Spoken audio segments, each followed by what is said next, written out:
Hey guys, it's PinkadinkaGFX, and today I'm going to be talking about the time I got lost in a huge store, aka Target, when I was 5. By the way, the GFX in the background is a GFX for, I believe you pronounce it, Sunny's Biggest Fan 2020, and if you want your GFX featured in the background of my videos, be sure to order with the link in the description. Also, I'm so happy about my new Sona because I think it's really cute and it took a lot of time to do, so I hope you guys like it. But anyways, let's just get into the story. So I was 5 when this happened, and this was a very long time ago. So my dad and my mom asked me if I wanted to go to Target to get some toys with my grandmom and my mom. And I was like, of course I would, because I was 5. Of course I want to go to Target and get some toys. Like, that's what any 5-year-old would want to do my age, right? Yeah. So we went to the store, but it started off normal because we were going to get some toys. It was all good. We were just chilling, and my mom took me there, but we were just like looking around first before we went to the toy section, because I already knew my parents already knew that I was going to start begging them to go to the toy section, obviously, because I was 5, and they were planning to take me to the toy section and give me some toys anyway, so like of course I would. So then I asked him, hey, can we go to the toy section? And they're like, sure. And I used to like Ryan's toy review when I was a kid, so I decided to like get some, you know, that little Ryan toy review egg? Because I'm sure we all wanted that egg, or like some Ryan's toy review toys, because I'm sure Ryan's toys reviews definitely carried our childhoods. So I went and decided to get this little like Ryan's toy review merch. It's like some toy that they were selling for Ryan's toy review at Target, so I just got it. It was like this big egg thingy. This doesn't matter, but it was just like some big egg that kind of looked like a big red Easter egg, kind of like, and you could just like pop it open, and there would be a bunch of like Ryan's toys and stuff. Yeah, you get it. Also, unrelated, but there was putty, like little putty, like kind of like Play-Doh, but like more slimy-ish, if you know what I mean. Yeah, there was putty in it inside of the egg, and that did not turn out well because the putty is stained on my living room carpet, and I still live in the same house I did when I was 5, so it's like, it's still stained on that carpet to this day. Yeah, don't get putty for your kids. They're just gonna do that with it, because we had carpet. We had a lot of carpet, and then the kitchen and the dining room and the bathroom was like a tile, but it got on the carpet and it's been stained ever since, which is crazy, by the way. It's never coming out. Like, we tried everything to get that stuff out. It's never coming out, babes. It's never going to do that. But anyways, back to the story. So while we were walking, I saw more toys, and I was like, hey, can we get this? Can we get this? And I was asking for a lot of stuff, because I guess it was kind of like a spoiled little child, I guess. And I just kept like asking for things, like, can we get this? Can we get this? Can we get this? And I felt like I was annoying them, but I didn't care, because I was just a kid.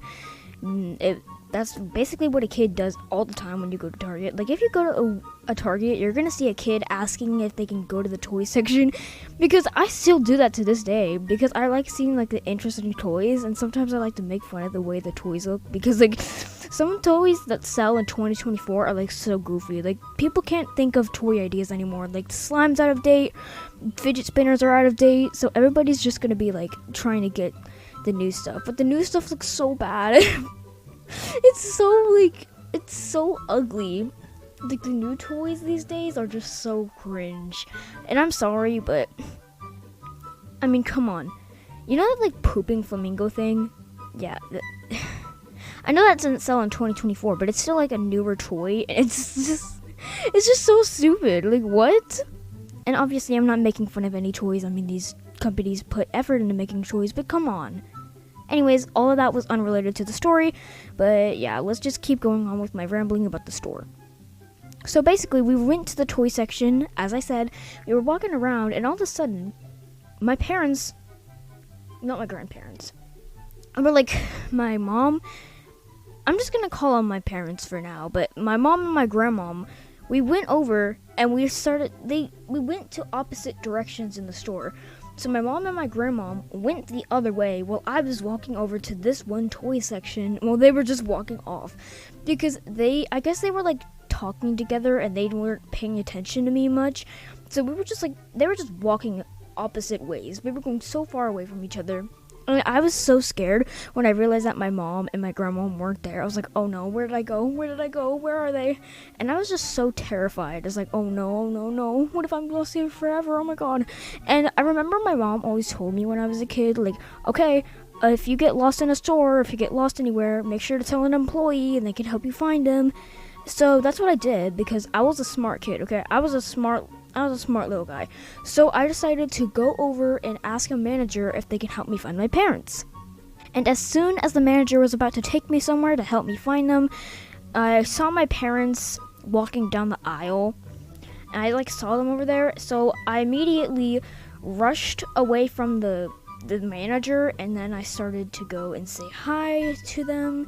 And I was kind of crying. I was just so scared, and I was in fear that I would just be locked up in the store forever, because I've always had that fear as a kid. When I got lost in a store, and I would always oh no, what if I get locked in here forever? What if the store closed down and I can't find my parents? Because that can happen sometimes. Of course they could probably see you when the store is closing down, and maybe you'd probably find your parents by the time it would close down, but that actually happens sometimes. So I had a big fear of that when I was younger, but now I just trust the employees more than myself. Because the employees were pretty smart. They were actually pretty good at their job, and they were helping me. And then all of a sudden I just found them, and I ran up to them as fast as I can. I was literally the Flash. I was running so fast to my parents. And I'm just gonna call them my parents for now. Yeah, you get it. And the employee kind of looked at me, and I was like, okay. So I'm guessing the employee is like, okay, I'm glad you found your parents. I'm gonna leave now, and bye. And then I went over to my parents, like I said. I was so happy I got to see them, and I did not get stuck in a store forever. And my mom was like, wow, you're pretty smart. I can't believe that you did that by yourself. And she was proud of me because I did what she asked. I remembered what she told me. Okay, if you get lost in a store, you have to tell a manager. So that's what I did. I told the manager, everything was fixed, and yeah. It was such a huge fear for me, though. It was just so scary. That was such a scary experience for a 5-year-old me. But now, if I got lost in a store today, I'd probably be smart enough to just, I don't know, use my phone to... Oh, sorry. I'll just use my phone to call my parents or just tell a manager like I always do when I get lost in stores, which this doesn't really happen often, so I was, really scared. Because I've never been lost in a store before other than that one time that we're talking about right now, and yeah, I was terrified because that was my first time ever being lost in a store. I don't know, I probably might have been stuck in a store before, but I don't remember doing that, so it's probably just yeah, it was just a big fear I had. So that's enough of my yapping. And again, if you want your GFX featured in the background of my videos, be sure to order the link in the description. Ooh, M&M wrapping session over. And thank you all for the GFX orders I've been getting lately. I really appreciate it, and I'm really gaining Robux from this. So far, I have 605 Robux for commission, so thank you guys a lot. And I'll see you guys soon. Mwah. Bye! Also, don't forget to love yourselves, love others, and just be kind. Be kind. Comment down below if anything like this has ever happened to you, and yeah.